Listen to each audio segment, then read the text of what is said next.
Okay. Great. All right. Okay, so folks, welcome back to the Transitions Seminar. This is a great day for me. I finally got to meet a mentor, a long-distance mentor. We're welcoming today Michele Rosenthal. She's an award-winning PTSD blogger, best-selling author, and she's founder of HealMyPTSD.com. She hosts Changing Direction on radio and is a former faculty member of the Clinical Development Institute for Timeline Knowles Residential Treatment Center. She's also a trauma survivor who struggled with PTSD for over 25 years, and before launching her successful healing rampage. Michele has been 100% free of symptoms for several years now. Her most recent book is titled Your Life After Trauma, Powerful Practices to Reclaim Your Identity. I love the title, Michele. Oh, thank you, Darren. That was one of my biggest struggles during recovery is, who am I now? And so when I finally sat down to write the book, I realized it was a book all about answering that question, who we are, and that idea of identity that gets so demolished when we go through a trauma. So thank you. Yeah, I agree with you. It's I think sometimes, I don't know if you went through it, but the identity switches towards the trauma. The trauma becomes so much of your identity. Do you feel that way? Oh, absolutely. We develop what I call survival perspective, and that's it. Okay. And especially as kids, this happens a lot. I was traumatized as a kid, and I know for many of the people in our audience, childhood trauma is a particularly tough issue when you're dealing with identity, because you don't feel like you had it before or after. It's just you become this person you don't understand, and you always have that, well, who could I have been? Right. And for adults, you clearly see, well, this is who I was before and this is who I am now. So we all sort of meet in the middle of, the post-trauma identity crisis, which is that gap of, gosh, this really impacted me, and now what? Right. Yeah. And with the childhood traumas too, and do you mind me speaking about that a little bit? Oh, no. Darren, Okay. Everyone who already knows me knows I am completely transparent. I talk about everything. Okay, good. So Thanks. You can ask anything at all. Okay, thanks, love. Yours was related to a surgical intervention of some kind, if I understand correctly?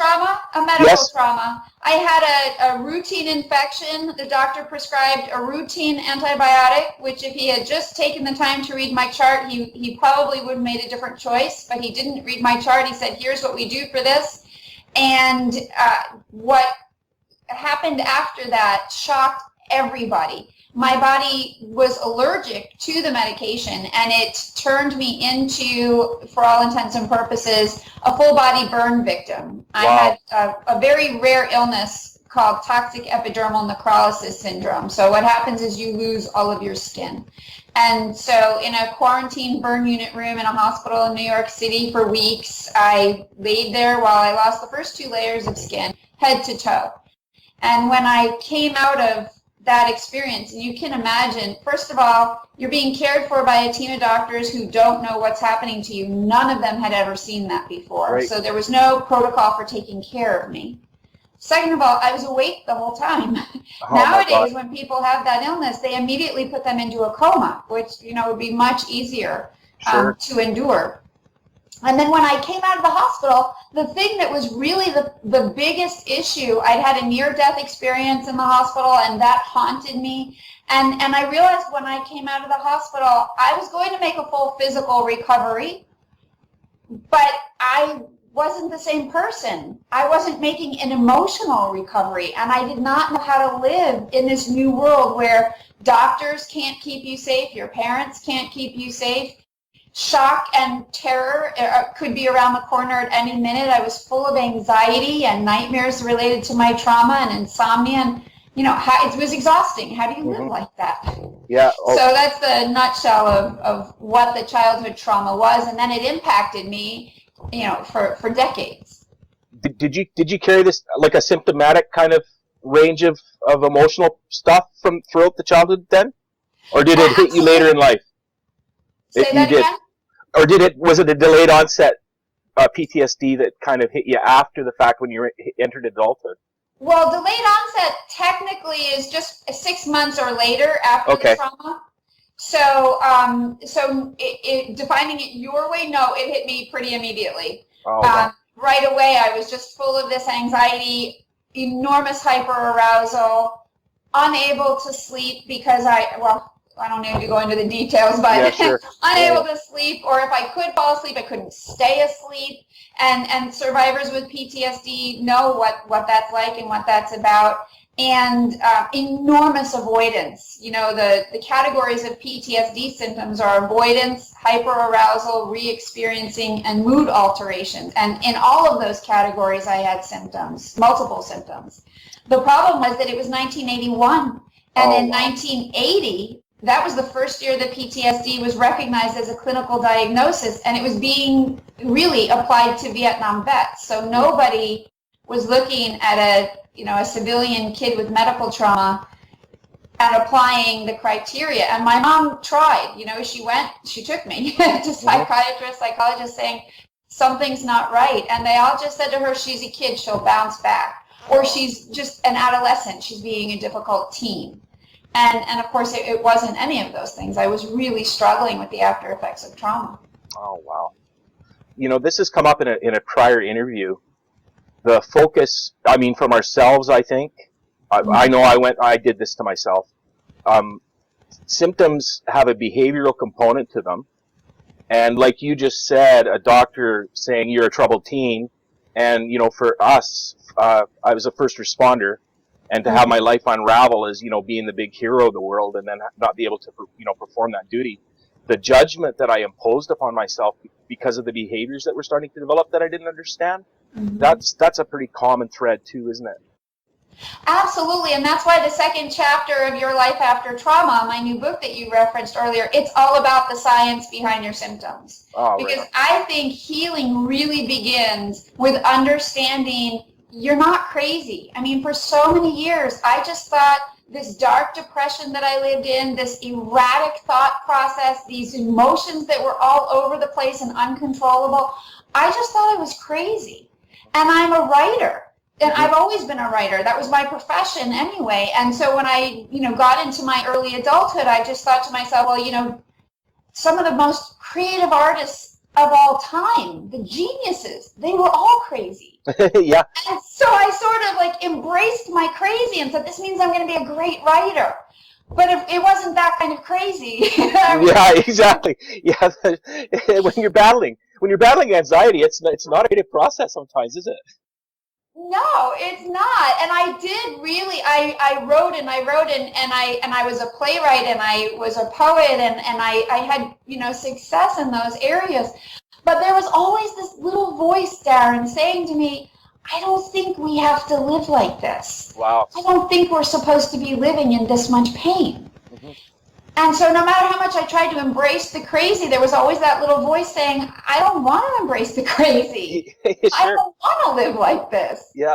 And it was a long time before I started listening to that voice, but it was always there in the background, Yeah, the work that I did, I call it the spirit's whisper. It's the spirit whispering back saying, no. No. This is just a little bump in the road, but it does take a long time to hear it. And pay attention. And I think it takes a really long time to trust it. What does that little voice know more than what you know? Exactly.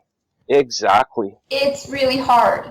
Oh, it is. Yeah. I don't think we're raised to maintain our intuition at the best of circumstances. Let alone having to recover something that maybe we didn't understand fully in the first place, especially for you as a child.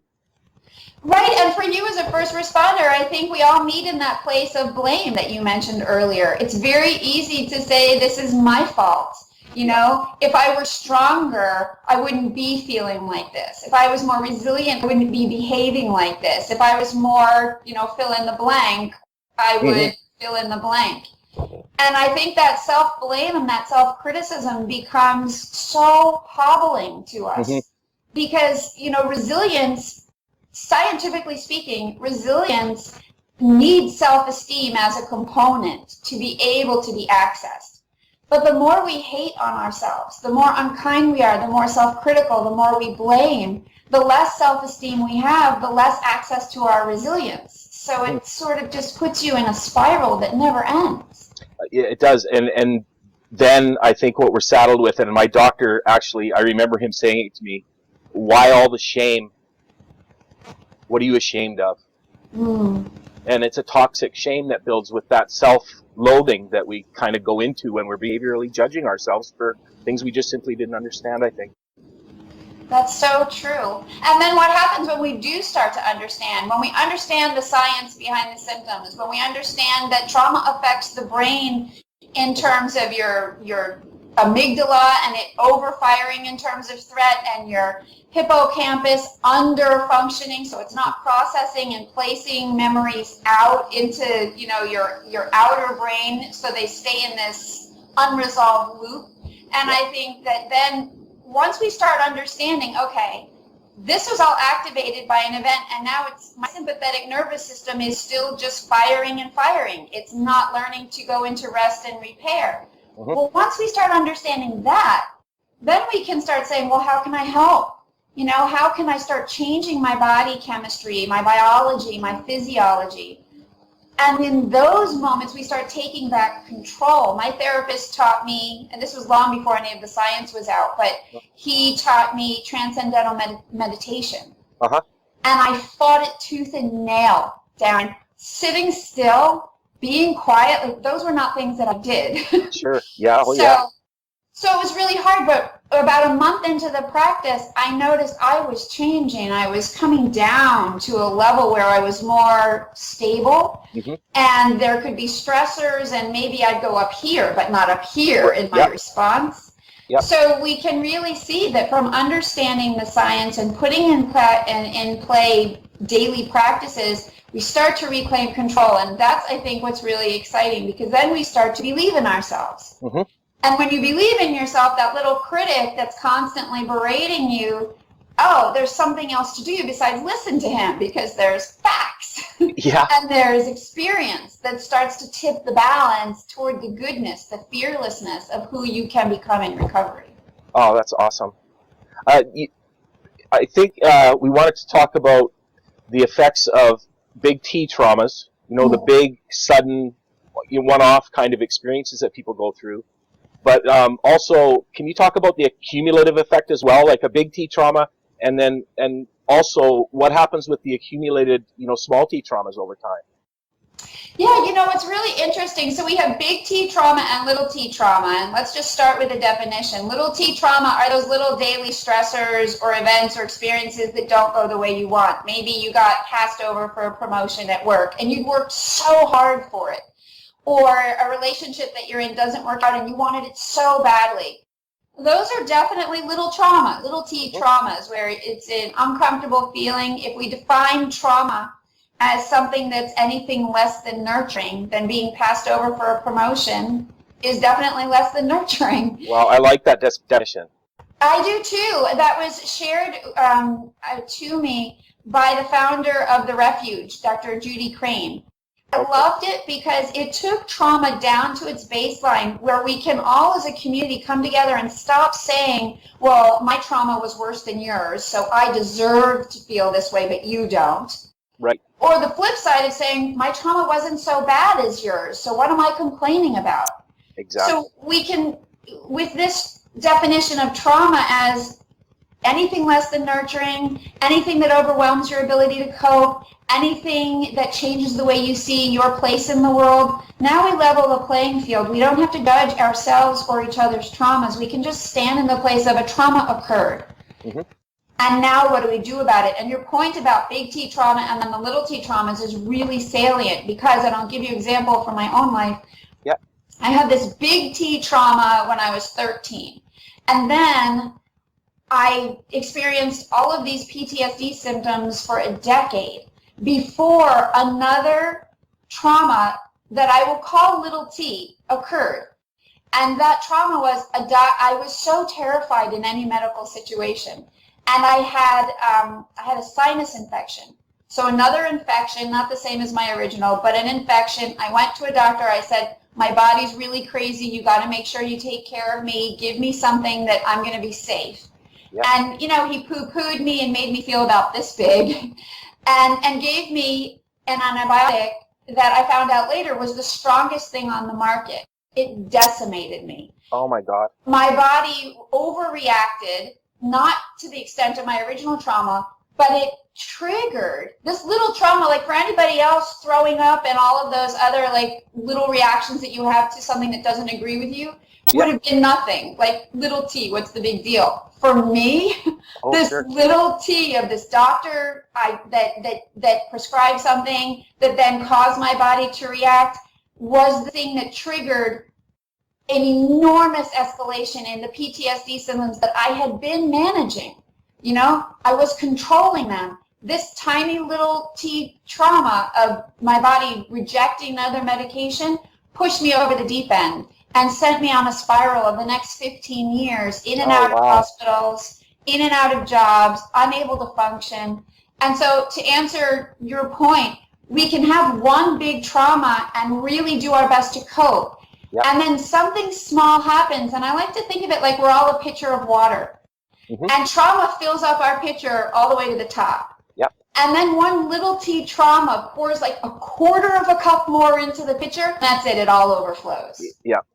And did you felt set so far back, and then rebuilding your life from there again was a struggle? It was impossible because on an emotional level, I imploded. That was it. I fell apart. Yep. And it was, and from a physical level, you know, one practitioner that I interviewed expressed it this way: your mind can create 50% more stress than your body can handle. Wow. Which means your body's going to show what it's overflowing. So with the enormous amount of stress that was going on in my mind and the amped up anxiety beyond what I was already trying to contain, my body just started shutting down. I had stomach, liver, intestine, bone, all these weird, crazy problems that I kept going to doctors and specialists, and nobody knew what was happening. Nobody could diagnose anything because the medical community is not hip to the mind-body connection. So if they can't scientifically prove it, they can't diagnose it. Yep. Yeah, I've struggled with that as well.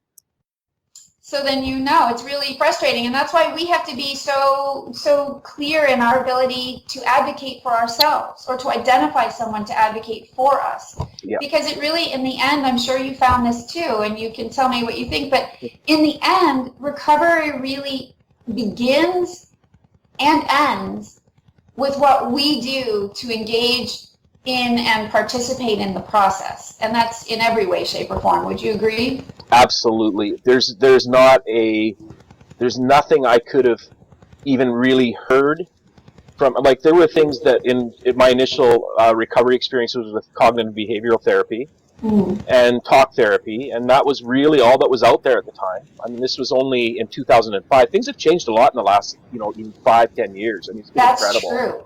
And you have to be in a position where you're ready to hear from somebody else what's going on, I believe. And I think really what did, help me to survive this was I had it in me to say no. And I maintained enough intellect that I was able to hunt and peck and search and find information on my own. Because like you say, we are confronted with a medical system that was totally unprepared for this. They had no idea what to do beyond the diagnosis. And medications, I thank you very much for the medications. I needed them at the time, and I still actually need them. But that certainly isn't the end-all, be-all solution to this illness. No, I agree. I think there's really a place for medication. I was, because my trauma was medical and had to do with medication, that was not even something I considered.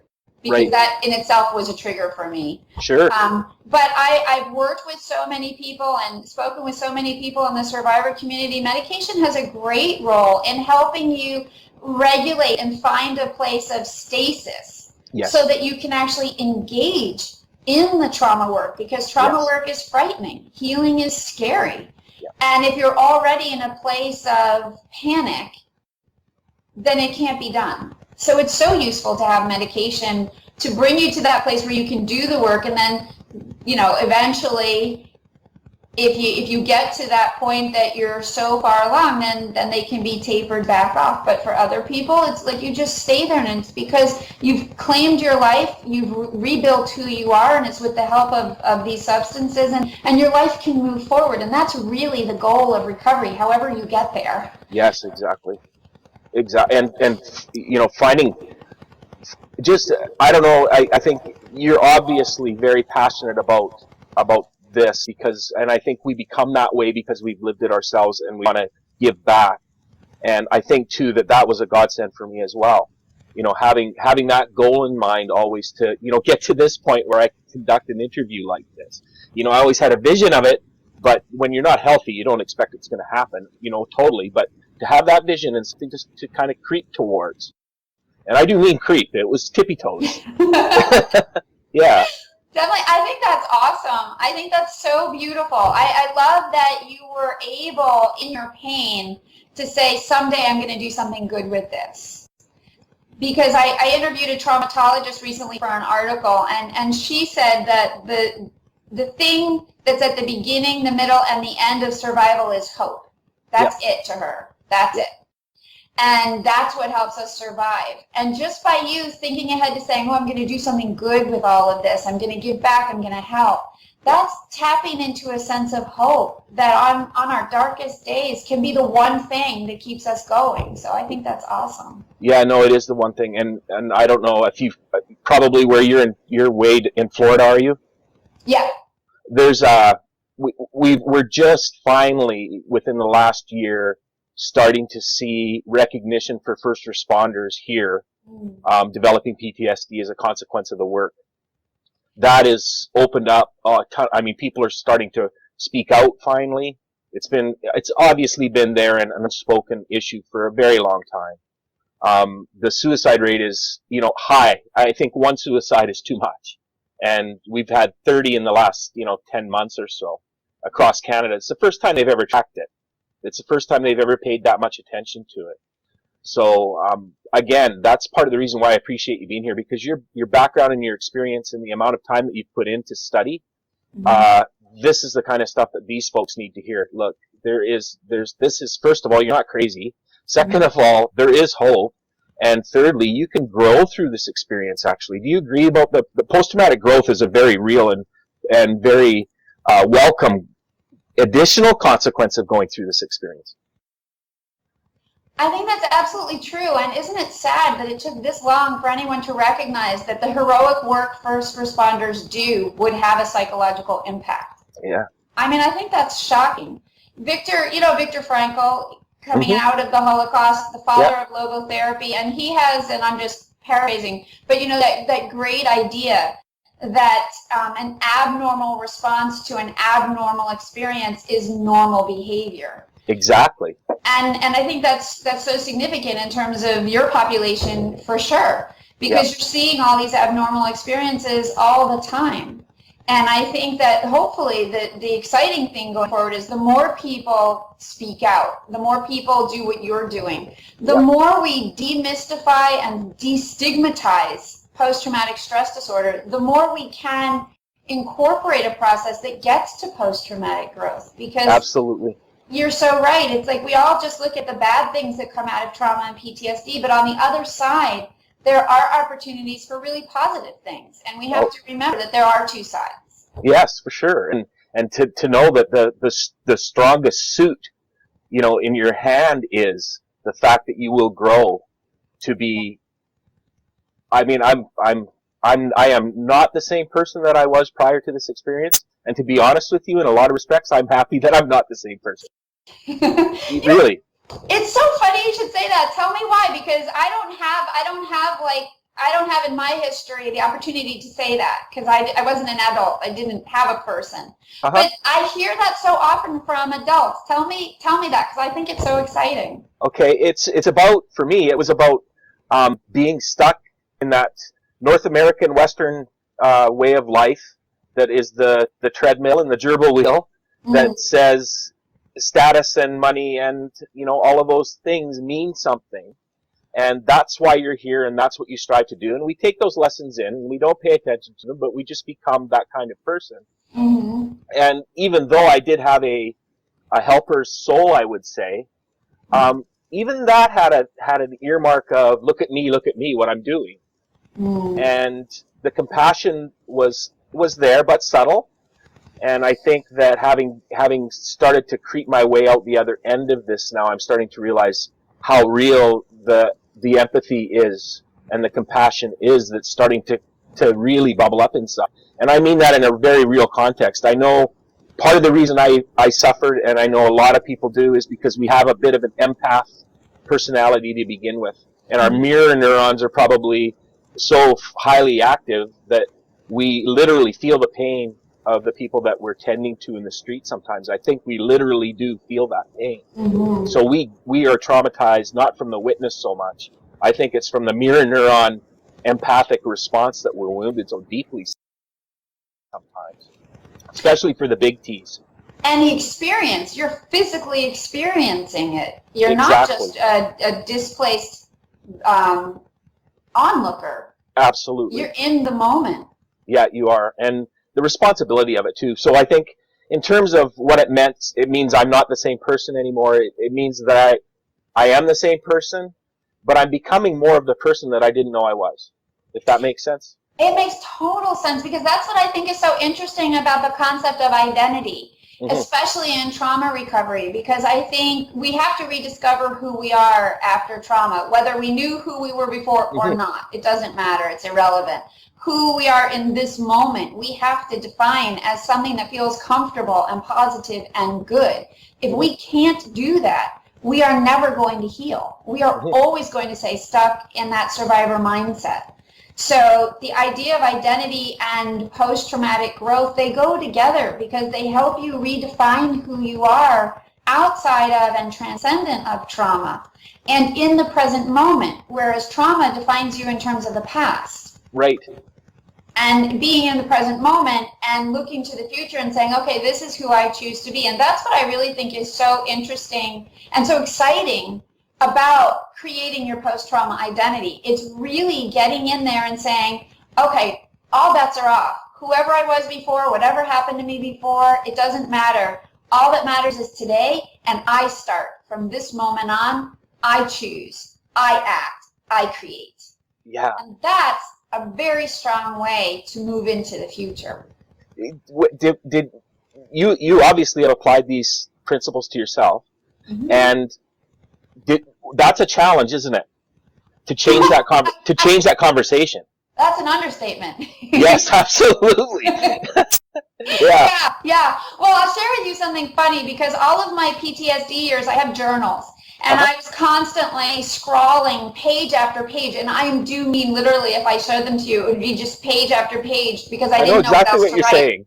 It was just, who am I? Who am I? Who am I? Who am I? So I was very aware from the probably from the age of 21 or 22 that I had lost who I was, and I had no idea how to get her back. And as a survivor, we live in default mode. So we react to what happens to us. We don't make choices. We're in defense mode. So we don't proactively create. And I'm generalizing, but no, I agree. Yeah. So I had honestly in 13 years, I had 10 jobs in 11 different industries, because I didn't make any choices. Whatever job came along, I took it. It didn't matter, because I had no clue who I was, who I wanted to be, or what I was meant to be doing. So I lived in this sort of identity vacuum for a long time. And then when I got into recovery, which didn't happen until almost 20, I was diagnosed 24 years after my illness, but I was such a wreck 4 years before that I went into therapy to start figuring out what the heck, I don't know what to do. And it was during that time in therapy, after my diagnosis, when my therapist said to me, well, describe yourself as if your trauma had never happened. And I looked at him and I was like, are you kidding? Like, that is the main thing. That is who I am. I can't describe myself as if it didn't happen. That was like a light bulb to me. Oh, sure. He had no clue what to do with it. But it really helped me get clear on the problem with my identity was all I could see myself was as a survivor. And from that point to the end of my recovery, I worked really hard developing what I write about now, post-trauma identity. How do we create it? And this process of being able to look back and see what you can and can't see, and being able to identify what it is from the past, if anything, that you want to bring into your present. Because the truth is, we're human. We're wired for joy. We're wired for happiness, just the same as we're wired for fear.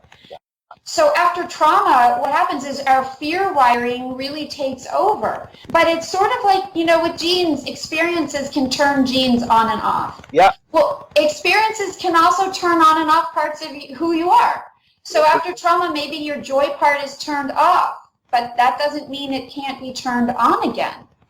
And so I started getting really clear on what kind of person I wanted to be. And at first I didn't know, because if you ask a survivor in the midst of recovery, what do you see in the future? I don't know about you. Could you see anything? Nothing. No. Nothing.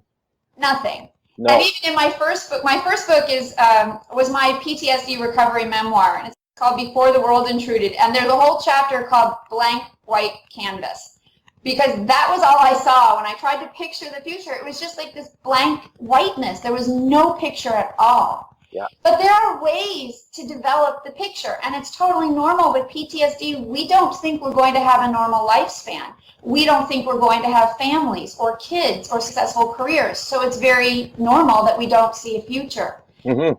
But given all of that, we can reverse engineer being able to see the picture, and a picture that deeply resonates with us. Mm-hmm. And so it was that process that I started putting myself through, that I then, started working on with clients many years later, and that I put into Your Life After Trauma. This process of how do we create when we don't know how to create.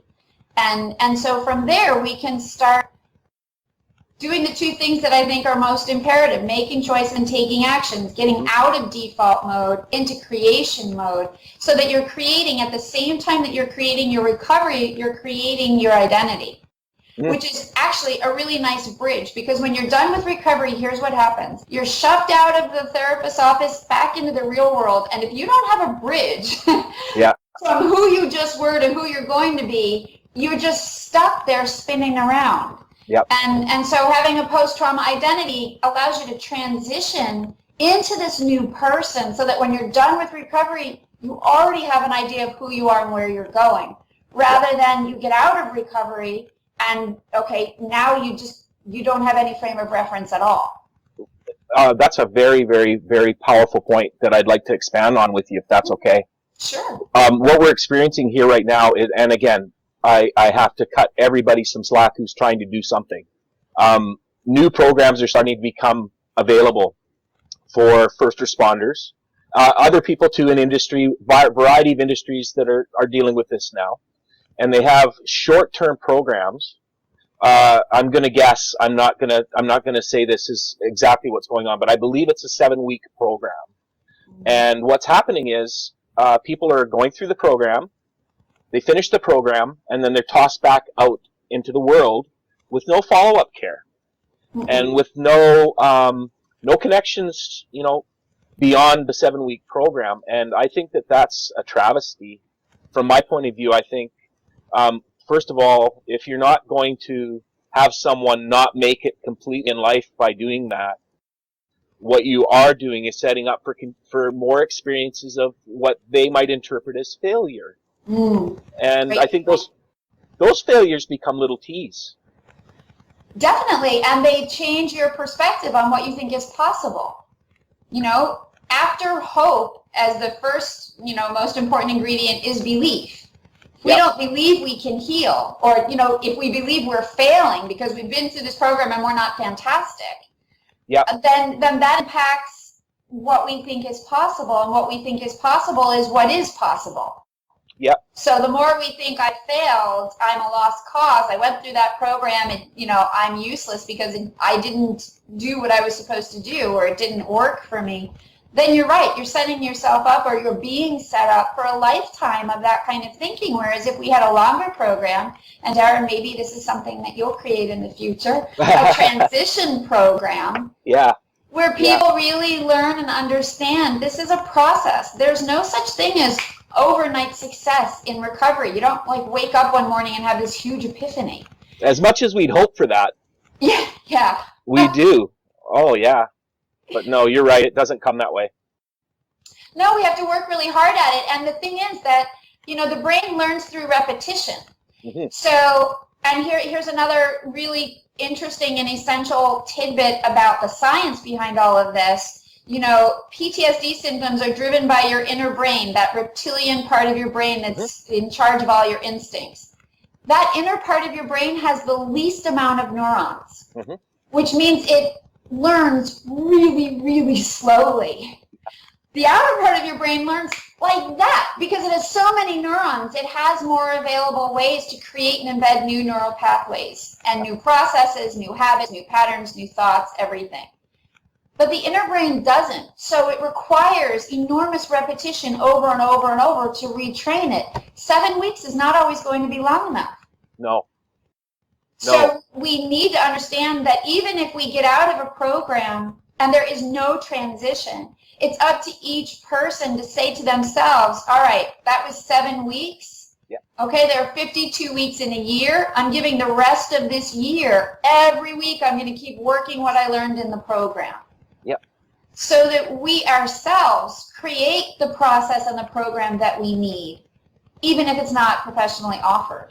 Yeah, exactly. Going back to your work around reestablishing identity, that's another issue that we're dealing with, and it's the fact that people who go into this line of work, they make the work everything that they are through a course of a career. Their friends are all firefighters or police officers. Their families all hang out together. They never really get a separation from. And I know other professionals, particularly here in British Columbia now, who are speaking directly to these people. There are some really high-profile, very, very, very qualified psychologists now working towards getting into the first responder community. Two people that I just absolutely, totally trust to do a very good job of this. And that's what their message is, and they're trying to get it through as clearly and as succinctly as possible. Don't make your work your identity. Yeah. That's what you do. Separate, get some downtime. You need to learn a work-life balance in order to maintain resiliency throughout career in the first place, let alone if you happen to get a big T trauma on the job. I mean, that's a pretty significant, unexpected thing that I don't think we could totally protect for that. What are your thoughts on that? Well, I think it's a great point, and I'm so encouraged that people are speaking to the idea of identity and being able to separate yourself from your work. Because the truth is we're all, our identity's this big. Yeah. But if we only define ourselves by work, it's like defining yourself this big. Or if we only define ourselves as survivors, it's like this big, So one of our main healing processes has to be to open that lens, expand that perspective, see the whole person.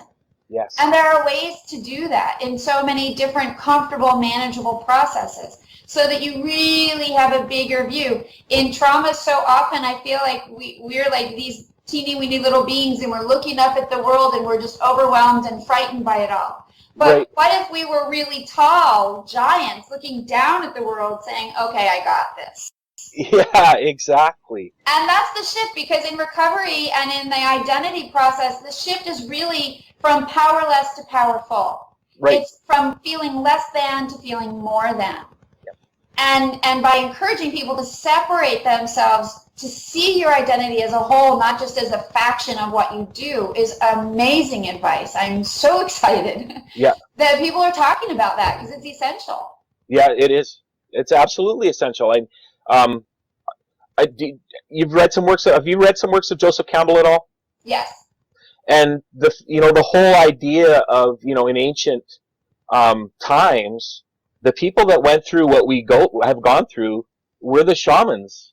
They came out the other side as the people with the wisdom to understand and to help other people through these things. So I kind of excited about that for people that are doing what you and I are trying to do.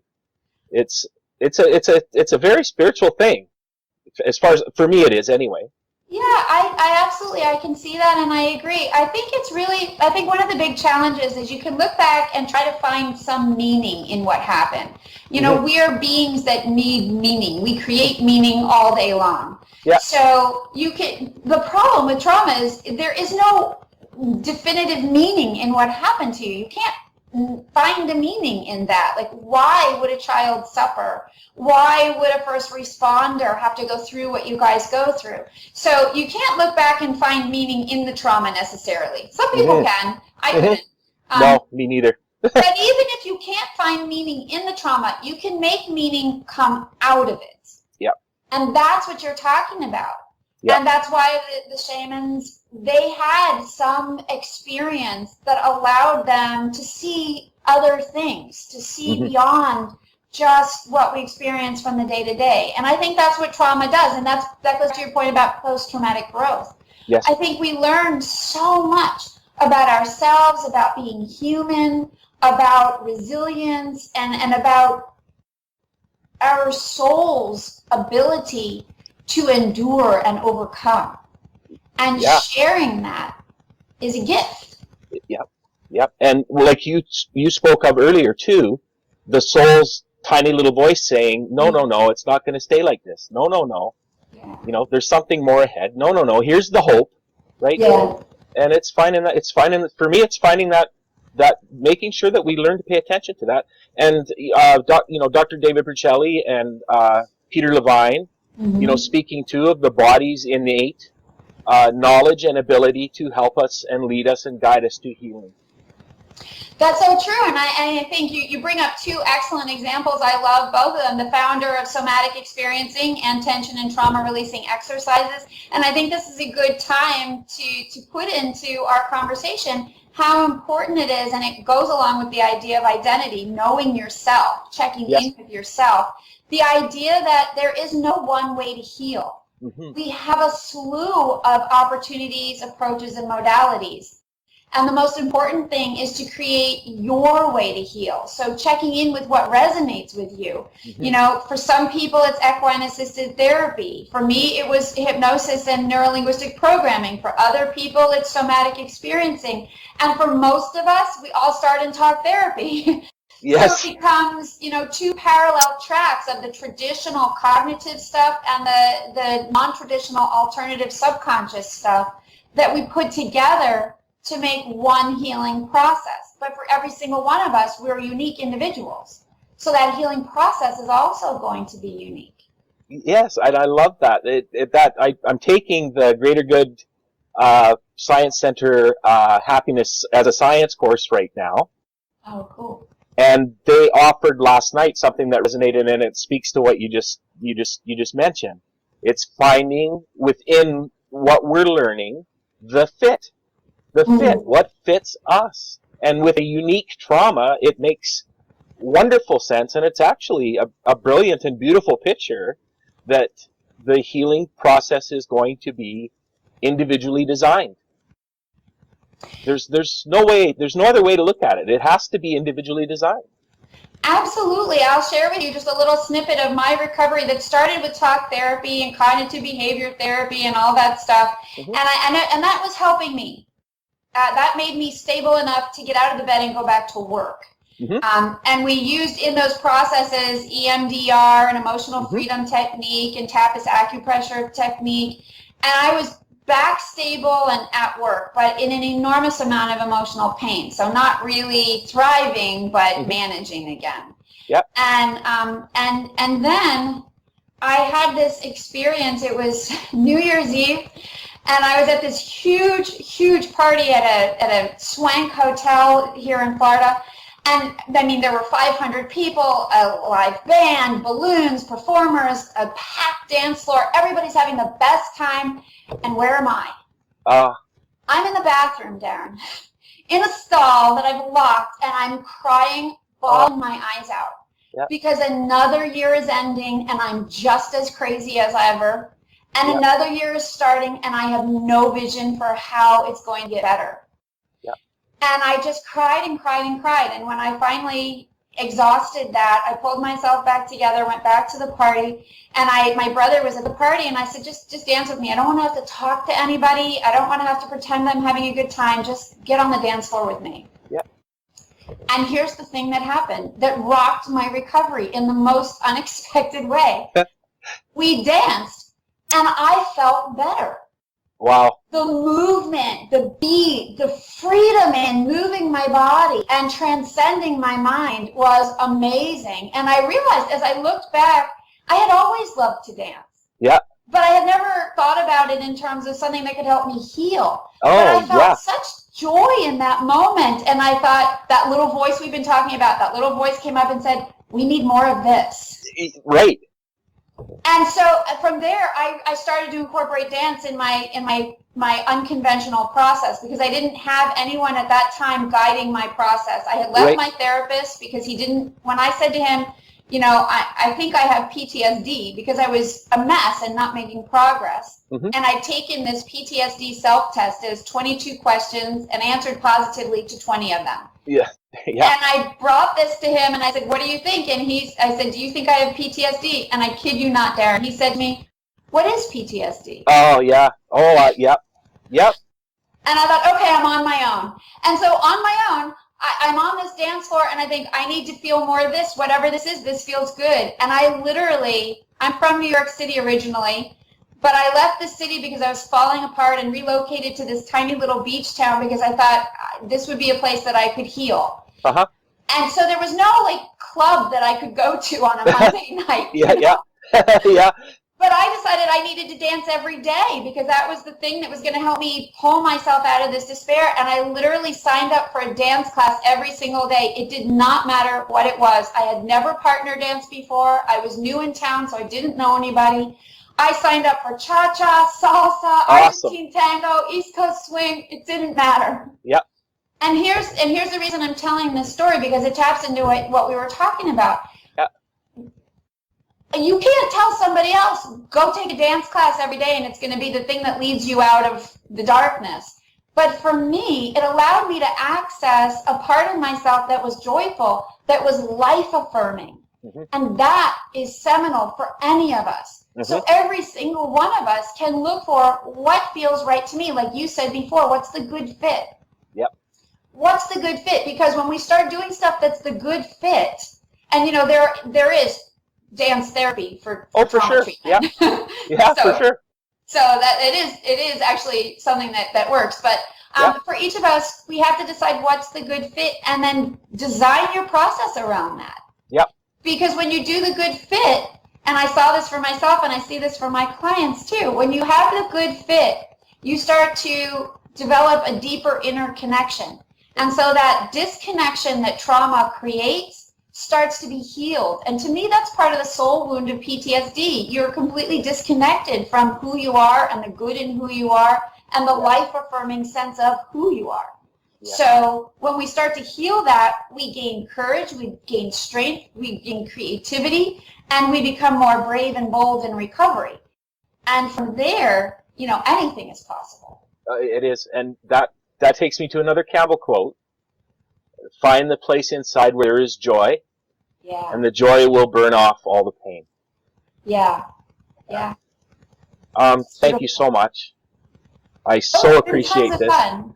It's been great. Is there anything you wanted to leave us with? Yeah, I would leave you with what I always believe, because I think the number one thing we need in recovery is a truth, right? We need a truth. Mm-hmm. And this is the reason I wrote Your Life After Trauma, Powerful Practices to Reclaim Your Identity. At the bottom of that, at the bottom of all the work that I do, at the bottom of the HealMyPTSD website, which I founded for survivors so that we could talk about PTSD from the survivor perspective, which is very different than the clinical perspective. Yep. At the bottom of all that is this belief that I have, and it came out of my own recovery, this belief that we all have enormous healing potential. The goal is just learning to access it. Yep. And that's the goal and also the challenge. So I leave everybody with that challenge. How are you going to access your healing potential? And no matter how many times you think you've failed, which is really just you've met an unexpected outcome. It didn't go the way you wanted. No matter how many times that happens, your healing potential is innate. So it's really just up to you to keep trying things until you figure out how to access it and then let it lead you right down the road to recovery. And design that individual personal plan for yourself. It has so much more meaning when we do that, doesn't it? Yeah, you know, when I just brought up another really cool idea. Yeah, go ahead. That's fine. I'm good. As long as you're good, I'm good. I know we're out of time, but like the really cool idea about that is what we develop in terms of our process during recovery and who we develop ourselves as during that process has so many applications to your life after trauma. Oh, absolutely. It's not like you go through healing and, well, that's done and you don't need any of that. You use that as a springboard to the next thing. And that's, you know, all right, that'll be the subject of our next conversation. Okay, well, that sounds good. I would love to do this again. Thank you so much, Darren, for everything that you're doing and for your focus and the beauty of you giving back, of taking what you know, of being the shaman and leading the way. Thank you so much, and thank you too. It's been a blessing. I'll see you next time. Okay, bye-bye.